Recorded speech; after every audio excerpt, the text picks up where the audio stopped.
Today, I will guide you on various ways you can back up camera roll on Snapchat. This process is easy, so let's jump right into it. Alright, so open the Snapchat app and tap on your profile icon, which is a Bitmoji in the top left corner. Alright. Now tap on the gear icon to access the settings. In the settings menu, scroll till you find the option memories. It's always under the section privacy control, as you can see. Now tap on memories. You want to ensure the smart backup is checked like this. So this means that your memories will back up the camera roll over mobile data or Wi-Fi when mobile data is unavailable. So ensure it is checked. Also, you tap on the save button.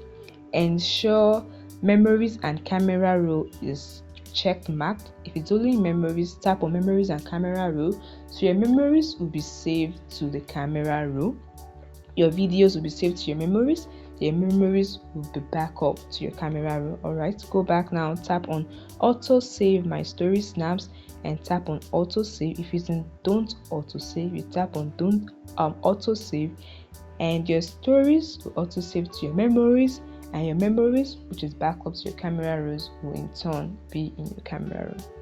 And that is it, guys. This is a very easy way to back up camera roll on Snapchat. I hope this helped you. Please like this video and subscribe to the channel.